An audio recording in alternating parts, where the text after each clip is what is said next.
Morning, everyone. Welcome to the EasyPower Thursday webinar. We have with us today a guest speaker from Predictive Service. Mark Mollison is the account manager with Predictive Service, who's a global provider of predictive maintenance inspection services. Mark has a mechanical engineering background and handles heavy industrial and manufacturing accounts for Predictive Service. So without further ado, I'd like to hand the presentation over to Mark. So thanks, Jim. Thanks for inviting us to talk today. The topic we're going to cover is the value of arc flash hazard analysis. And we're going to talk a little bit about that and then how it relates to some of the other services that are offered out there in the industry. In particular, we're going to talk a little about how arc flash analysis is connected with infrared inspections, and as well as some issues with the results from arc flash analysis in infrared windows. So this will probably be about 45 minutes. Leave a few minutes for some questions, but first we're going to talk about arc flash. What is it?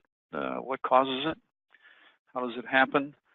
Then we'll go through a brief review of what's the actual arc flash hazard analysis process, and then what's the output of that? What's the value of that? And then that dovetails into a service that we provide, infrared electrical inspections, where understanding arc flash hazard is critical to that process. So we'll talk about the infrared inspection process and why that you should consider doing that. And then finally, we'll talk about infrared inspection windows. So again, depending on what you find with the analysis, you may run into some issues, and infrared windows is a readily available solution for those issues. So what is an arc flash? It's an unintended flashover or arc of electric current from one exposed live conductor to another. Now, when this flashover occurs, it's accompanied by extremely high temperature and explosive release of energy. This graphic kind of portrays what's going on. The two bars in the middle are the two conductors. They could be cables, they could be copper bus bars, they could be two electrical components that are adjacent to each other.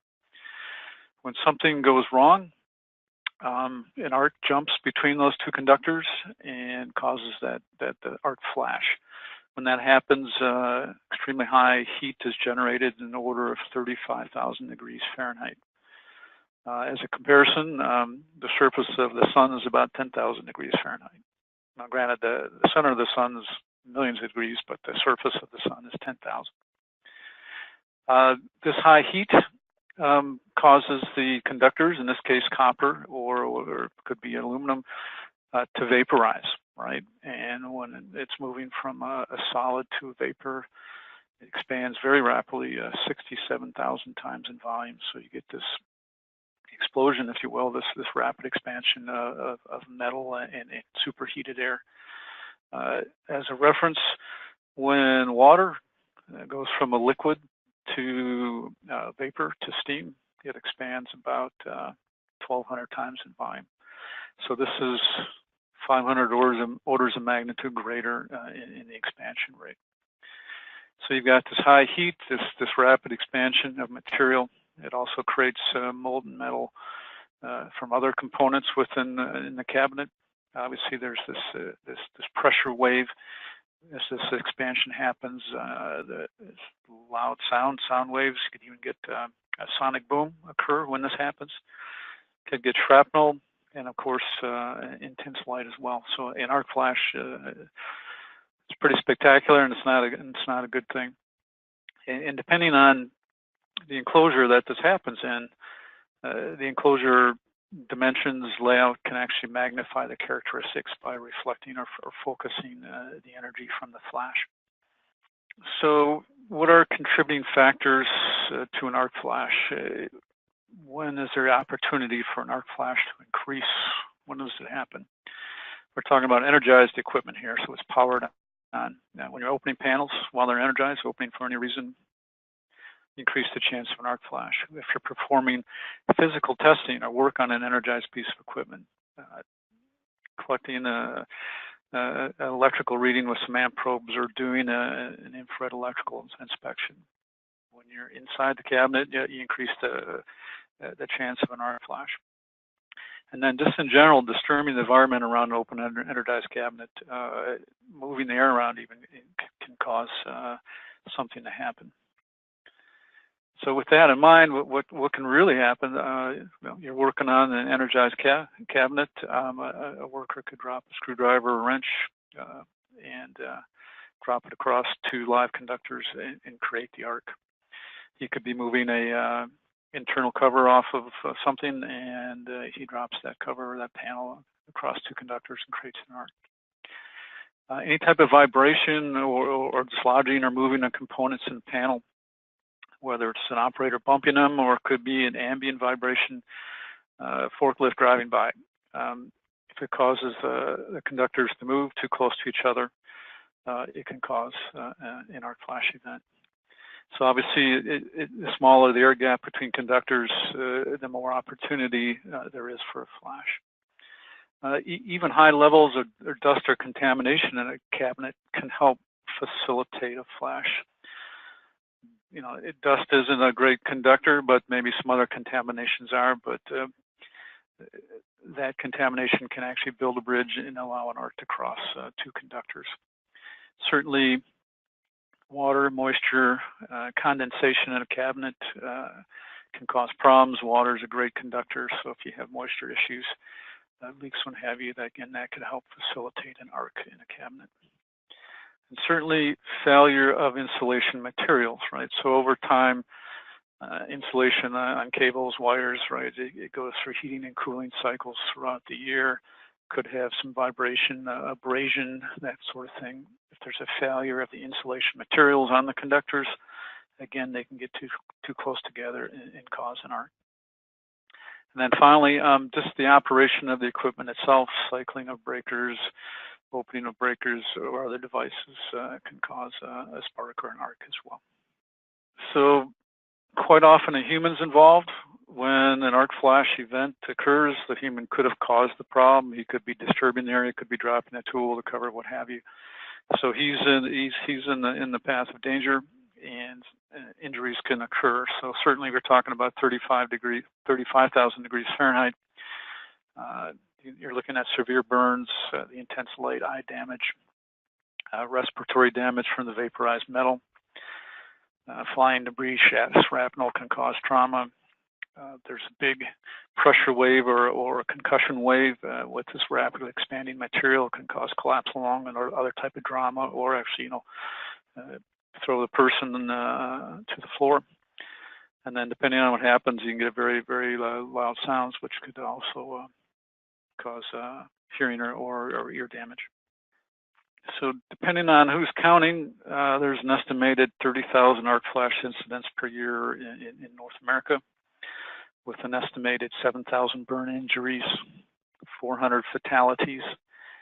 And the interesting fact, 80+% of the fatalities are due to burns, not shock or electrocution. So an arc flash event is not a good thing. So understanding that,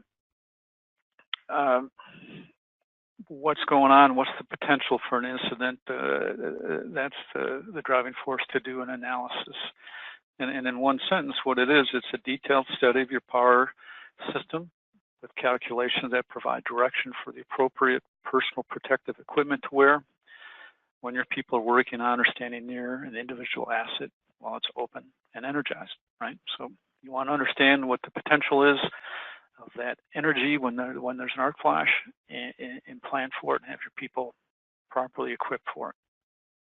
So the first thing to do to understand that, to calculate that, is you're going to send a team of engineers into the field, and they're going to collect data on all your assets to calculate and understand the potential energy released from a given asset panel if an arc flash incident occurs. So you'll have a team of guys in the plant. They're going to walk down your entire power distribution system from the substation all the way down to control panels. They're going to be noting the path of the power. They're going to be looking at the equipment, the type of equipment, the design of the equipment. They're going to be looking at the interruption devices in the equipment. What type are they? What are the speeds? What are the settings? And interruption devices, I mean fuse or circuit breaker or something else that interrupts the flow of electricity if there's an incident. They're going to be looking at cable sizes and the length of the cables between the components, the composition of the cables. They're going to be looking at individual components, what's upstream from them and what's downstream from them, and how they affect each other, how are they coordinated. And then they're even going to collect data from your utility provider. They need to understand the characteristics of the power that's coming into the plant. That also factors into the analysis for your system. So depending on the size of the plant, this field data collection could take 2 days. It could take 3 or 4 weeks, again, depending on the size of the plant and how many electrical components you have.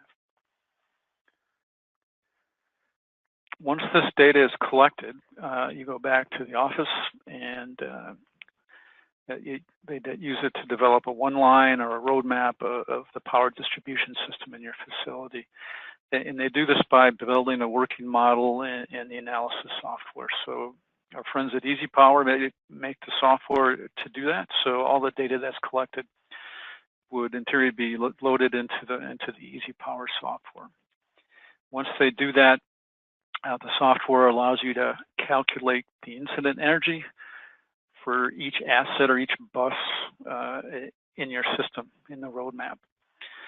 And this incident energy is shown in units of calories per square centimeter, where calories are a measure of thermal energy, just like the calories in food, right? So you need 160 calories to burn a candy bar up, that kind of stuff. The output also from the analysis is a custom label for each asset in the system, right? So each asset is treated individually. It's going to have a different value for each one of them, depending on what's going on. So there's a label specific for each asset that tells you what the incident energy is. And then depending on if you're doing it or a vendor's doing that, typically you go out and install the labels on all the assets. You have to be careful when you do that, right? Because each label is specified for a certain asset.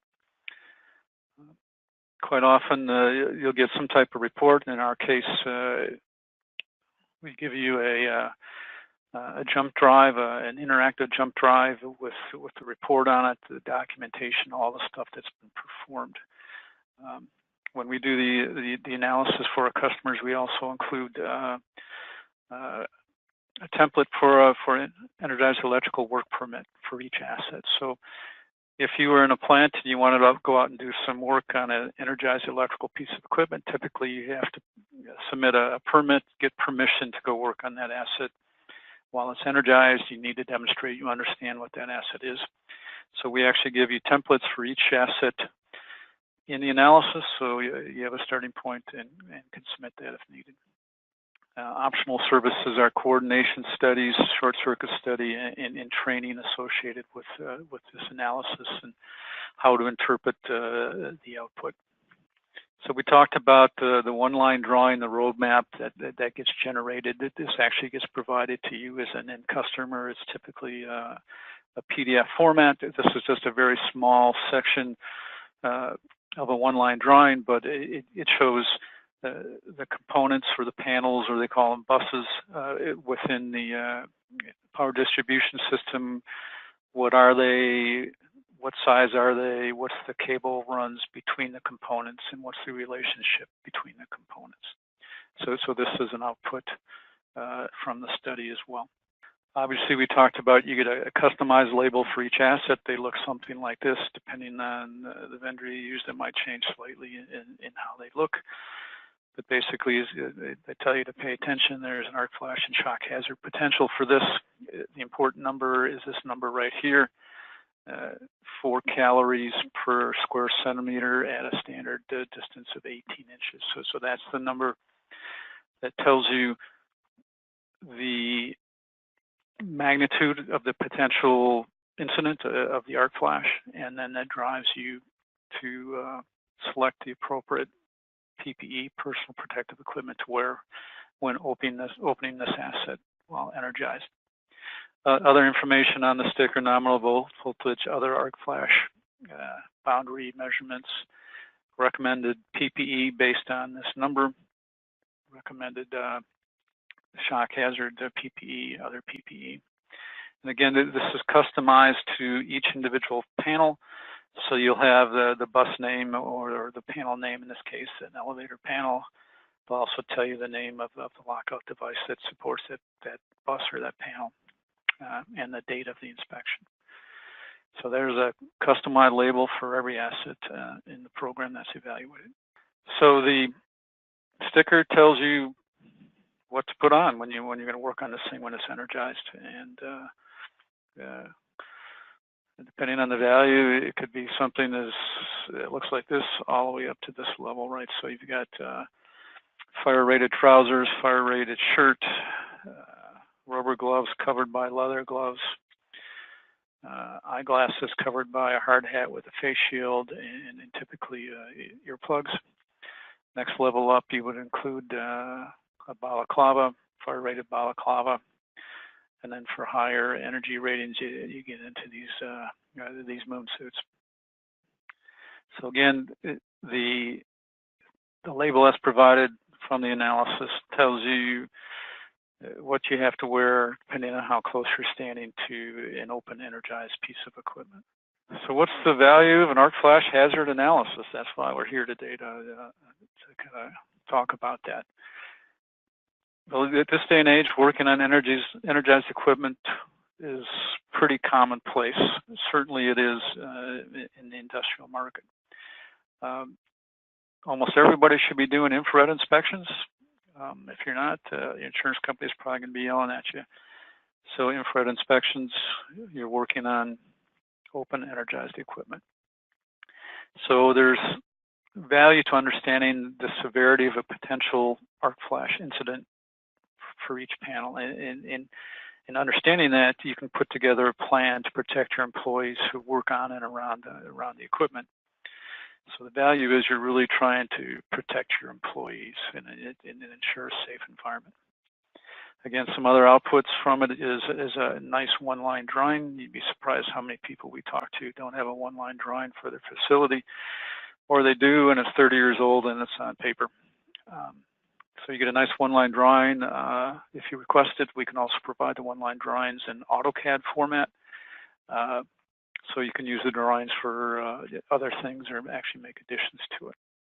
Typically, again, depending on the facility type, you're insured. Insurance company sends out a risk engineer once a year to check out your facility, your process, to make sure you're doing everything right. Demonstrating that you're taking care of business by doing an arc flash hazard analysis will go a long way with your insurance provider. Probably won't lower your premiums, but maybe they won't go up as fast as they have been. If there is actually an actual arc flash event, but you have done the right thing and done an analysis and trained your people and got them the right PPE, in theory, there won't be any injuries, or the injuries will be minor when there's an event. So indirectly, hopefully there's reduced medical costs. And then again, if you do an arc flash analysis, there is an incident, you've demonstrated that you've done everything right to try to protect your people, minimize any damage, then there's reduced chances of litigation, lawsuits, and or fines from OSHA. So a lot of good reasons to get this done. So speaking of OSHA, big question is, hey, do I have to do this? Is it law? Is it mandated? What's the situation? It's not law. It's not mandated at this time. It could be in the future. But it's highly recommended and promoted by the NFPA group and OSHA. And when it comes to OSHA, there can be significant fines if an injury occurs and it's not demonstrated by the customer that an electrical safety program was in place. And specifically, you're in violation of the general duty clause to protect your employees. So you have to recognize hazards and put together a plan to address those. And the arc flash is definitely a recognized safety hazard in the industry. So what does OSHA say? The employer shall assess the workplace to determine if hazards are present or are likely to be present, which necessitate the use of personal protective equipment. The employer shall select and have each affected employee use the types of PPE that will protect the affected employee from the hazards identified. So OSHA is telling you you should put together a plan to protect your people. They're not telling you how to do it. People that tell you how to do it is NFPA 70E. And within this instruction booklet, this roadmap, this consulting book, an arc flash hazard assessment is highly recommended and one tool in a plan to protect your employees. So coupled with that is infrared electrical inspection. It's a service we provide, and it's near and dear to our heart. So understanding that all electrical power distribution systems should be regularly inspected. Again, your insurance provider would recommend that you inspect the power distribution system annually, maybe every other year, depending on the facility type. And part of this would be an infrared inspection. An infrared inspection is one of the key tools to identify electrical problems, electrical thermal problems in your power distribution system. These inspections are performed with the equipment energized and doors and cover panels removed. We have to expose all the connections to take a look at them. So there is great value in understanding the potential arc flash characteristics of each panel that you're going to inspect or we're going to inspect. That's how it's tied together. So what is an infrared electrical inspection? So you're going to use an infrared camera, a thermal imager, if you want to call it. They're made by FLIR and a bunch of other people. For this case, we're talking about looking at your power distribution system, trying to identify hotspots. They call them thermal anomalies that are indications of something going wrong, a problem developing. We look at your entire power distribution system. We'll start at the substation outside, work through the switchgear, distribution panels, fuse disconnects, control panels, and so on through the entire system, looking for thermal issues, which are indications of some type of problem in your electrical system. Our process, how we go about it, is probably, or we think it's the most comprehensive out there, but I'll describe it briefly here. So every electrical panel that we look at, we put a label on it with a QR code on it. QR code called quick response code. It's like the next level, the next generation of the barcode. So everything we look at, we put this sticker on it, and then we collect information about that asset. We call it inventory information. So what does the customer call this panel? What is this panel? It's a panel board. It's a dry transformer. It's a disconnect. What's the manufacturer? What's the size? What's the rating? All this information is collected and put into our field software when we start the inspection. At that point, you open the doors, you take off all the internal covers, you expose all of the connections within the panel, and we take baseline infrared images of the entire panel and baseline visual images of the entire panel. And those are updated each time you do the inspection, but those are proof that the panel was inspected that year, and you can also see maybe what's changed in the panel year over year. Hey, we added some breakers here, we took some out, we changed this. So that gets taken. Baseline visual and infrared images of the entire panel. Of course, then when we're looking inside the panel, if we find something that looks hot, we zoom in on it, we take close-up infrared images, close-up visual images. We'll also use an amp probe to collect the load on a component that we think is in trouble. And all that information that's collected gets keyed into the laptop that our thermographer has, as well as the ambient temperature and the specifications for the type of component. And our software will tell our guy in the field, yes, you have found a problem, and here's the severity of it. So that process, that software that we developed is unique to us, and it's a differentiator for us. So we identify the problems. If it's a critical problem, we'll let the escort know, or our contact at the plant know before we leave that day. At the end of every day, our guy goes back to the hotel or the office, wherever he is, and he uploads the data from the inspection for that day. It gets sent to our headquarters here in Cleveland, where they start the quality control process. They'll review the data, and then they'll start loading it into our reporting system.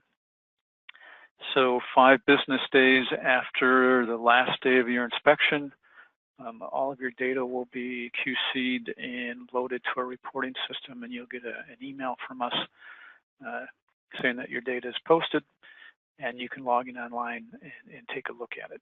And typically, we would do a web meeting with you to review what we found. So that is our process, very comprehensive, and we provide that globally. So certainly when we're doing that process, our guys are looking at what they're working on. Hopefully there's, again, an arc flash label on there, and he is selecting the appropriate PPE to wear while he's doing this infrared inspection. Certainly it could be cumbersome to bring 4 or 5 different outfits, so our thermographers default to this equipment. So they'll have this equipment, they'll be wearing it, maybe not the balaclava. And then they'll have this level equipment in a duffel bag on their cart. So when they get to a piece of equipment that requires more protection, they'll swap out and put this PPE on. One other thing we do when we're doing the infrared electrical inspection that's kind of an added value, something we do that I don't think any of our competitors do, is our thermographers are trained to identify 20 different NEC and OSHA compliance issues. So we have the panels open, all the covers are off, everything's wide open. We can look at it. We're going to be looking for other things as well versus just thermal problems. So we're looking for, these are some examples, overloaded lugs. So these lugs are typically designed to only have 1 wire, and there's people that get creative and they have 5 or 6 wires. See a lot of dirt and debris and contamination in panels, whether it's spider webs, hornet's nest, yellow jackets, yeah, you name it. In this case, it was a bird's attempt at building a nest in a control panel. We find a lot of interesting maintenance practices. It's kind of hard to see, but somebody repaired this fuse by brazing a wire on the outside of the fuse. So I understand it's creative maintenance and it was a quick fix, but nobody went back and changed out the fuse to a solid one, and we identified that. Probably one of the biggest things we see are clearance violations. Should have approximately 3 feet of clearance around all electrical panels. And that's not always the case. This happens to be an elevator control room in a hotel in New York. You can see the nice hotel carpet here, but it's probably not a hotel I'd want to stay at. They're also looking for some obvious stuff, burnt wires, contamination, water, corrosion, broken hinges, that sort of thing as well. So we keep looking for all these things when we're in the panels, and we'll let you know what's going on. Occasionally we'll find some crazy stuff. People are storing flammable materials in cabinets. People are storing metallic devices in panels that can fall across conductors. And in this case, maintenance guys are storing wine and alcohol in the control cabinets, in the panels. Hard to see, but there's Mandarin writing on this. This was a hotel and convention center in Asia, and it appeared that the maintenance guys were swiping bottles from the bar when they had parties and stuff at the convention center. So this is pretty drastic, but our guys will look for all these kind of things. So when we're doing the infrared electrical inspection as well. So another question, why perform an infrared electrical inspection? Well, two things. One of the big reasons is risk avoidance, right? So you're trying to identify a problem developing in your electrical equipment before it fails. You're trying to identify it before it fails. Because if it did fail, you'd have an electrical fire, equipment damage, could be collateral damage. You have a small fire, but the sprinkler systems goes off. You can damage a lot of equipment or a lot of area. And again, your insurance position, right? So your insurance risk engineer that comes in, he's going to certainly ask you about, are you doing infrared electrical inspections? And in most cases, they almost demand it, that you get it done. So you'll improve your position with your insurance provider if you can demonstrate that you're doing infrared electrical inspection. Probably the main force, though, here is employee safety, right? That you're trying to identify problems in the electrical system before they fail catastrophically, can potentially injure somebody. At least for us, when we provide the service, we'll give you a heads up on any OSHA or NEC issues that we talked about.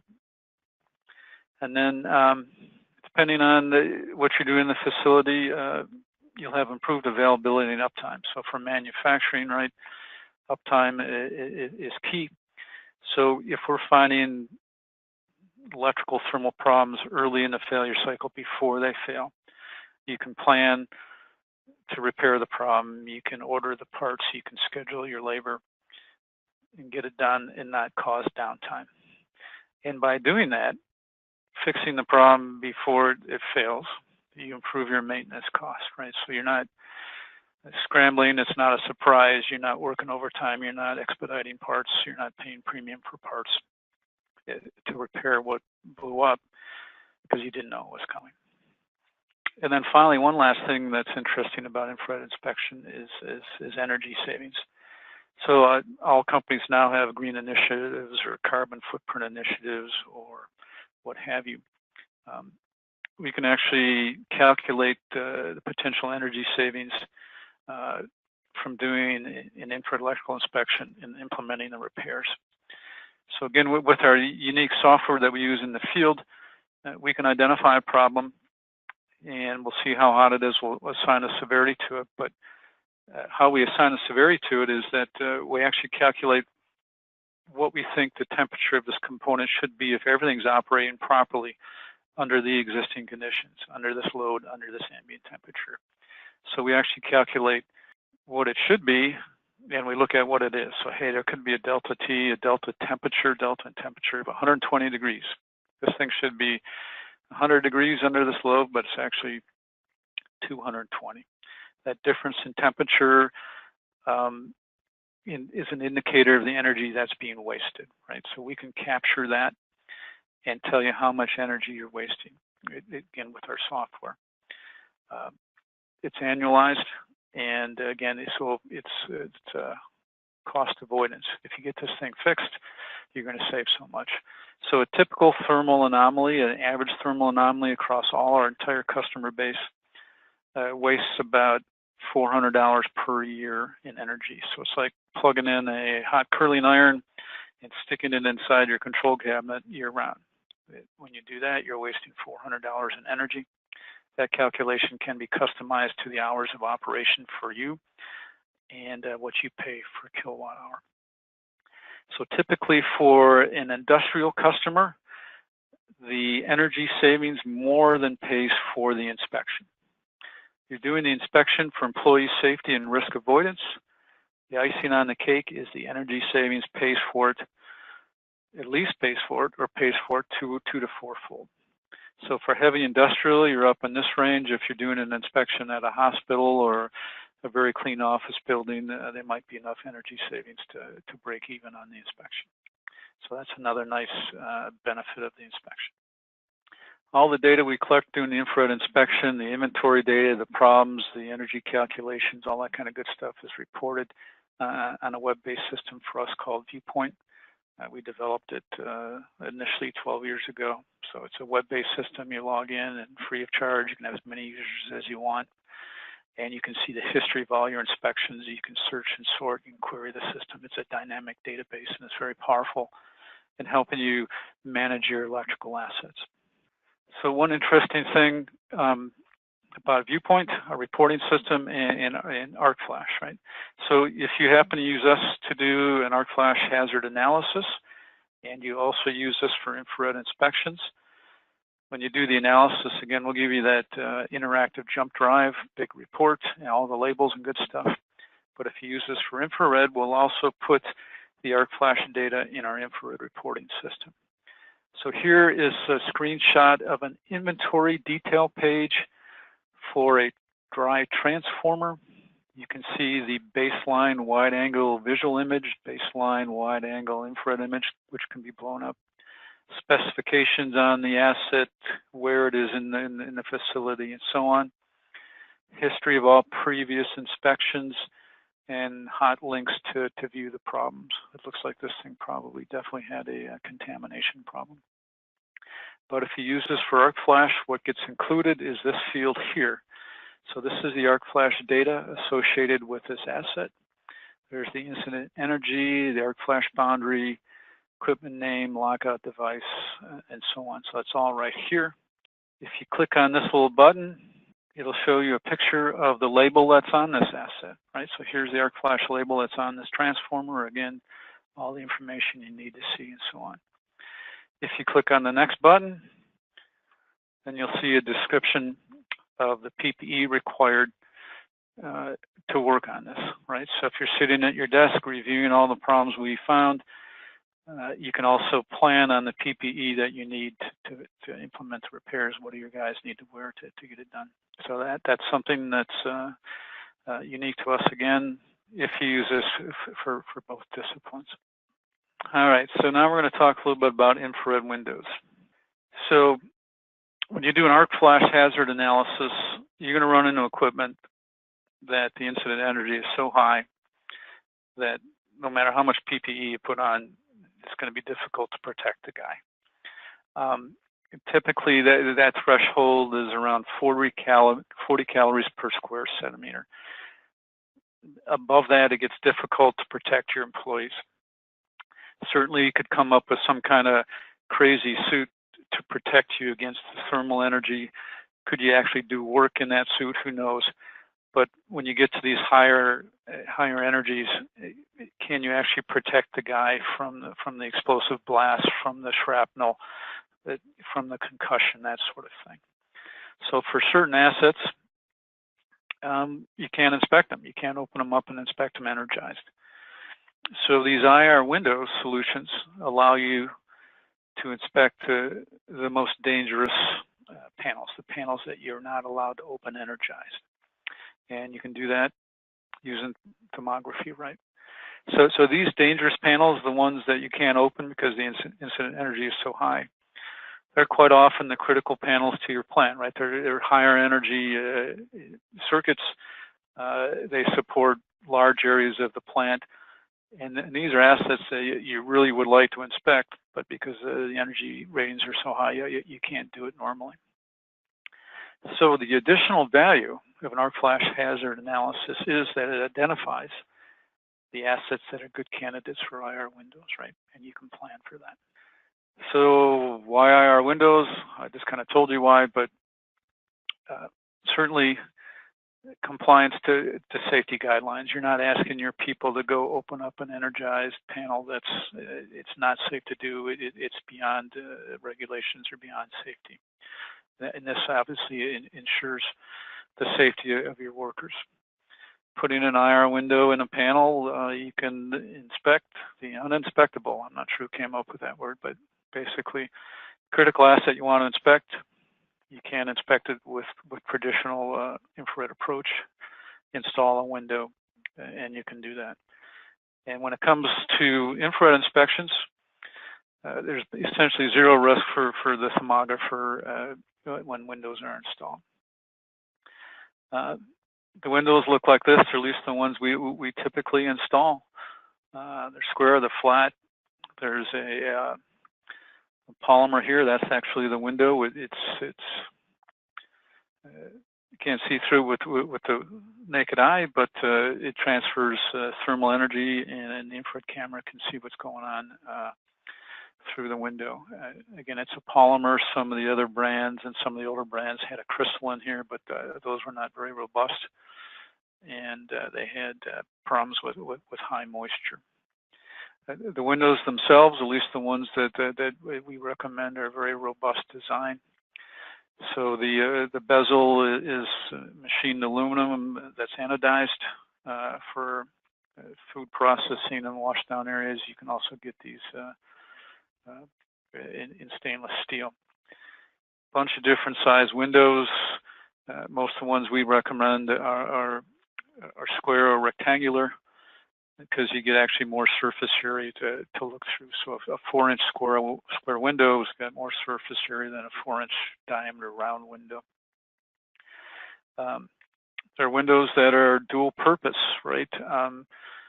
So here, the lower section of the window is the infrared window, the polymer that you look through with the infrared camera. In this case, there's actually this honeycomb guard on top of it. It doesn't impede the camera, but what it does is protects the membrane, so you're not poking the membrane with your camera or your finger or something like that. This is a dual purpose window, and then on top here is a heavy duty window that you can see through with the human eye. So you can look into the cabinet through this window, and you can look in with the human eye. You can look into the cabinet through this window with the infrared camera. Believe it or not, most plexiglass-like transparent windows reflect thermal energy, so you can't see through these with an infrared camera. Again, then there's appropriate covers to protect them, and they're all heavy duty. So what assets are candidates for windows? Again, we talked about the bigger assets, the higher voltage assets, typically switchgear, transformers, and so on, ones that are critical to your operation. So here's a picture of one of our guys looking through a window. This is that rectangular window, dual purpose. He's got his infrared camera here. He's looking through the infrared membrane, and then that's the visual view. And then note that he is not wearing any arc flash PPE, right? So he's got a hard hat on, right, and a high visibility vest, but he doesn't have fire rated clothes on. He doesn't have all the other stuff that you need. So for certain situations, installing windows is a great idea, and it's relatively economical. So to kind of wrap it up, it makes sense to do an arc flash hazard analysis.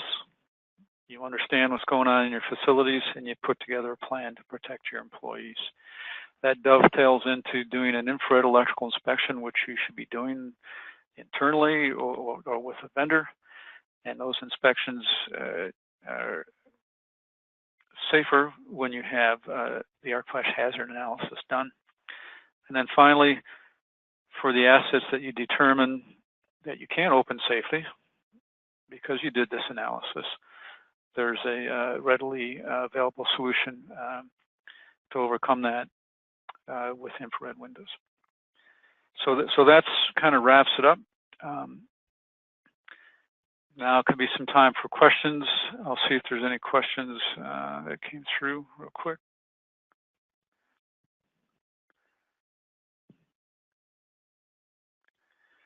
So these are hard to see. First question is, do you need PPE to perform arc flash studies? The question is yes.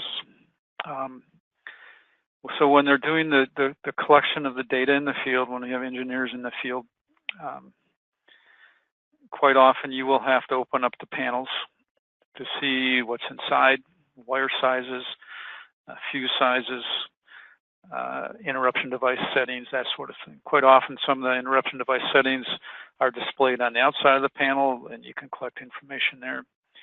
But typically you will run into panels that you have to open up to collect the data to do the analysis. And in that case, somebody has to have PPE on to get that done.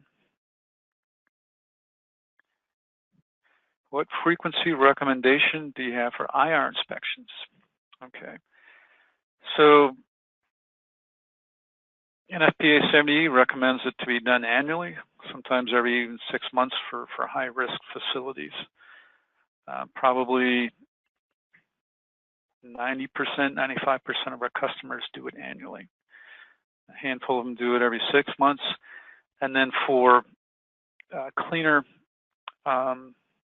less equipment-dense facilities, it might be a 2-year cycle, right? So if you're talking about a simple office building, you're talking about a warehouse that's just got lighting and air conditioning, it's relatively acceptable to do those on a 2-year cycle.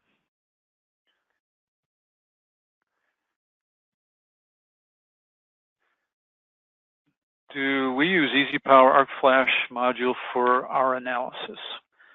Yes, we do. And we also have the capability to use another brand called SKM.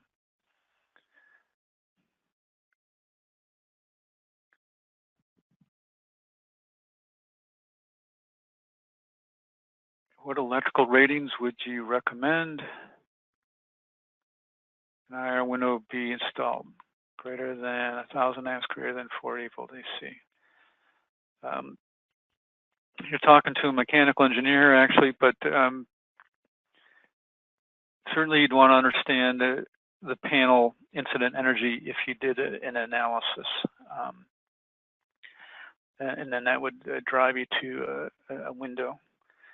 But in general, for us, anything above 600 volts is considered dangerous, and you have to take great care in opening it. So, 600 volt level and up is a general rule of thumb.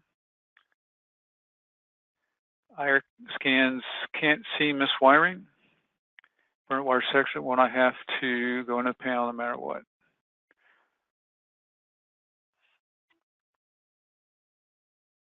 So I guess what he's saying, so if you're doing an infrared scan through a window, IR window, you're going to see thermal images, right? And unless you have one of those dual windows. So you're going to see thermal images only, which certainly still gives you the outline of the wiring and all the components and stuff, but also a temperature indication. So if there was a visibly burnt wire or the color of the wire was not correct, yes, you would not see that with the infrared image. If you had the dual purpose window, you could maybe see that through the visible window. Otherwise, yes, you would have to open up the panel, inspect it. And then the question would be, would you have to shut down the panel to take a peek inside? Let's keep going here.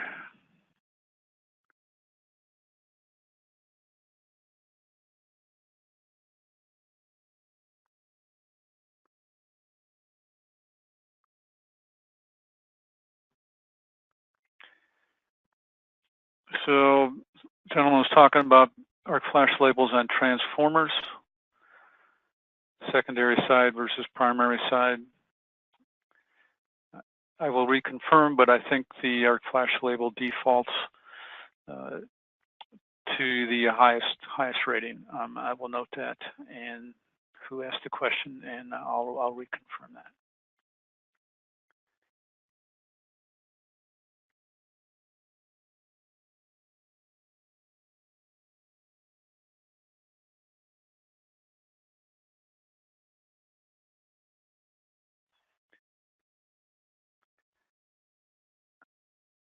So it's here, are you looking for thresholds of IR temperatures that are exceeded or increasing temperatures over time trends? Or both? So typically you're doing an infrared inspection once a year. So you got a snapshot of that asset once a year.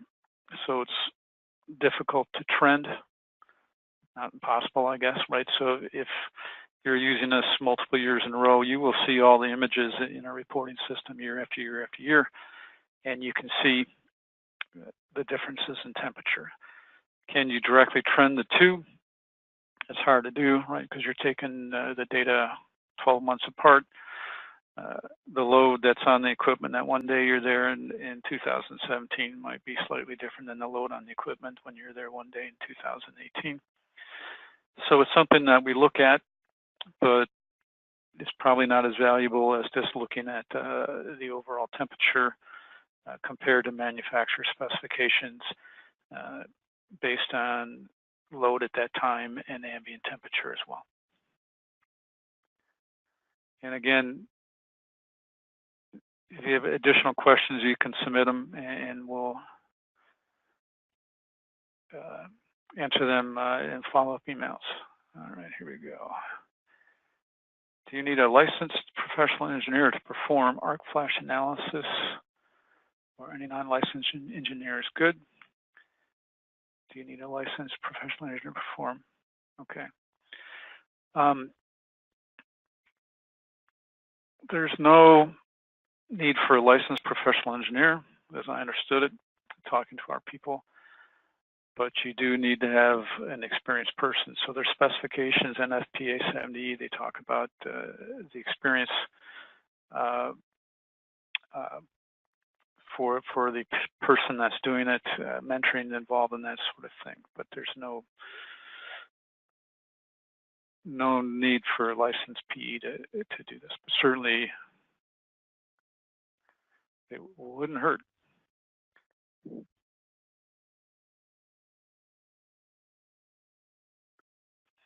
All right, so that's it on the questions I have. What time do we have? Got about 7 minutes left. There's a few other questions here that typically get asked on my slides here, and I'll go through them real quick and a couple interesting ones, and we'll wrap up. So it quite often asked, why not use basic warning labels and lookup tables to select the PPE? And so if there is not a formal arc flash hazard assessment or analysis done, when our guys or whoever it is walks up to a panel, there's a lookup table that they have, and they can look at the equipment type, the equipment size, the rating, and so on. And the table will tell them the level of PPE to wear. It's better than nothing, but it's not great. Lookup tables don't take into account the characteristics that are unique to the system. Hey, is it 50 years old? Is it brand new? What are the interruption speeds? Are they set properly? What's upstream? What's downstream from what you're looking at? Is the stuff even installed properly, or is the design right? So because of this, lookup tables tend to be over conservative and force you into a higher level of PPE. So which kind of leads us into the next question. Why not default to a high level calorie rating for all assets? Why not put a 40 calorie sticker on everything in my plant? Well, school of thought is the higher level of PPE that you wear, the more cumbersome it is, the more difficult it is to work in, right? So you saw the moon suits, you lose visibility, you lose dexterity, and they're hot and uncomfortable to work in. And some people even go as far as saying that the higher level, more conservative the PPE is, the less safe it is, meaning that, again, it's more difficult to work in. You're walking around in this moon suit, the odds of you bumping into something, dropping something go up with the more equipment you're wearing. So it makes sense to try to right size the PPE based on what you're looking at. Like I said, at least in our world, we have two different sizes of PPE that we use.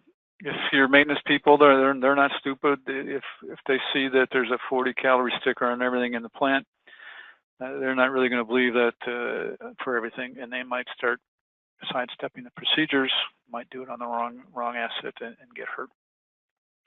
And then finally, if you default to high levels of PPE, it gets pretty expensive. So a 40 calorie moon suit for a guy is about $1,200. So you can run into some money for that.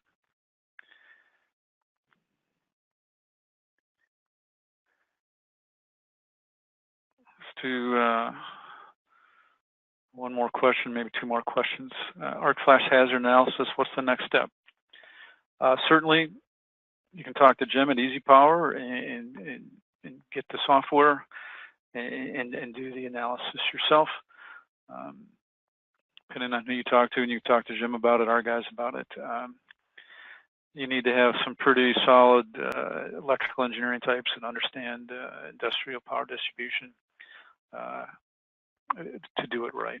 So if you've got those people on board, you can get your own software and do your own thing.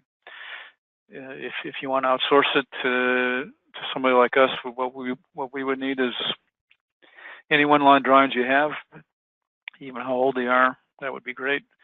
If you don't, we'll kind of interview you, talk about, get a description of your power distribution system, how many services support the plant, how many motor control centers, etc. We'll talk about the facility itself, how big is it, how much real estate does it cover. We'll actually measure it ourselves and reconfirm using satellite imagery. And then we need a description of the facility. What is it used for? Is it an office? Is it a warehouse? Is it production? If it's production, what processes are involved? What's the density of the equipment? What would be the typical density of the power distribution system? So with this information, at least we can give you a firm quote for an arc flash assessment. All right, so we're just about wrapping up. Last question typically asked, okay, I should probably do an arc flash hazard analysis. How often do I have to do it? So recommendations are it should be performed every 5 years. Training or refresher training should be performed every 3 years. And then certainly if something significantly changes within your facility, power distribution-wise, or even your substation or your utility, if something changes significantly within those 5 years, you should refresh the arc flash hazard assessment. And with that, we're right at about the hour limit. I want to thank you for your time. Certainly, if you have any questions, you're going to be getting some follow-up information. You can pose additional questions to us, and we'll get back to you either email or directly, whether it be for the arc flash, thermography services, or windows, or anything else that we offer. And with that, I'd like to thank you again and wrap it up. That sounds good. Appreciate your presentation. And I just would remind folks to check back in with the EasyPower website, where we have announcements for upcoming webinars and training. And we look forward to working with you down the road. Have a good day. Thank you.